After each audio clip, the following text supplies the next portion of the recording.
Após sofrerem os impactos econômicos advindos da pandemia de Covid-19, muitas empresas aderiram ao Plano de Demissão Voluntária, PDV, como alternativa para equalizar as finanças e sair do buraco. No entanto, é comum que o trabalhador tenha dúvidas sobre os seus direitos, mesmo após concordar com a medida.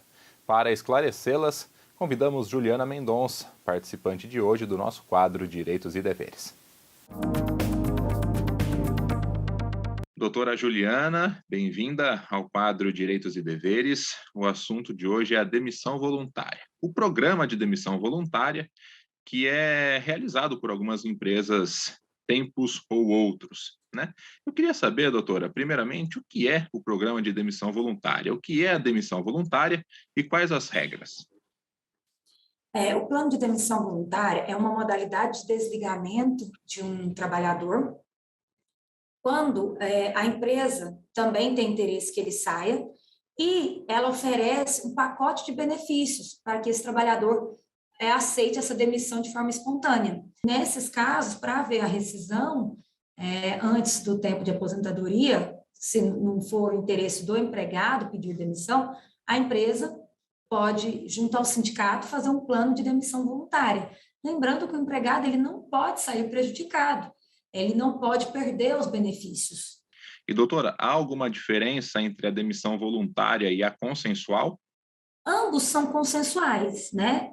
Só que o que eu acredito que seja essa demissão consensual que você comentou, seja aquela demissão por mútuo acordo, aqueles que o empregado e o empregador, eles concordam em fazer a rescisão de forma individual. E aí, nesse caso, o empregado tem algumas perdas, como, por exemplo, a multa de 40%, ele vai receber apenas 20%, ele não vai poder sacar integralmente o FGTS depositado, ele vai sacar apenas 80%, o aviso prévio será pela metade também.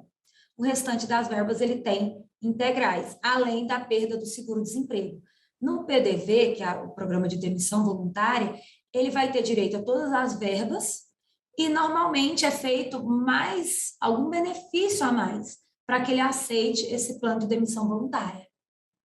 E quais são outras vantagens, né? Além desses benefícios a mais que um empregado demitido voluntariamente tem? Além desses benefícios, tem alguma outra vantagem? A doutora aconselha algum tipo de situação nesse sentido? O que é muito comum de acontecer por exemplo, no plano de demissão voluntária, se organizar para fazer um pagamento, tipo, de um ano de salário do empregado de forma indenizada, ali como uma forma de indenização compensatória. Manutenção do plano de saúde. Tem alguns benefícios que, às vezes, são muito comuns feitos no plano de demissão voluntária. Por quê? Tem que o empregado aceitar, o sindicato também tem que achar que é viável para o empregado esse plano de demissão voluntária. É muito difícil falar se é bom ou se é ruim, porque as pessoas têm que pensar a longo prazo. Se o empregado receber um valor significativo, ele tem que pensar se esse valor ele vai utilizar para arrumar um outro emprego, se ele vai poder empreender, se ele vai... porque ele vai deixar aquele emprego que ele ficou muitas das vezes por anos, aquele salário que ele tinha garantido. Então, ele tem que fazer os prós e os contras, né, dessa vantagem. Para muitos não é vantagem, para outros já é. Então, tem que ser analisado caso a caso. Perfeito, doutor. E por fim, depois que se há uma demissão voluntária, é possível que o empregado, o ex-empregado, entre na justiça para cobrar algum direito trabalhista?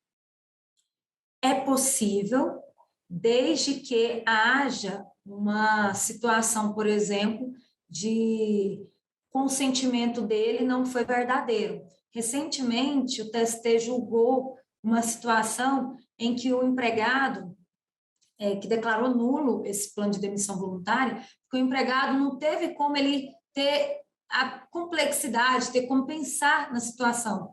Foi apresentado o plano de demissão voluntária e no mesmo dia esse empregado teve que aceitar, na assembleia. Então, assim, ele não teve como levar para a família, ele se sentiu coagido. Então, ele deu o aceite dele ali de forma que não foi pleno, não foi de intenção, foi um modo que ele se sentiu coagido. E, dessa forma, o Judiciário Trabalhista, no TST, reconheceu que era nulo aquele PDV por conta do consentimento ter sido viciado.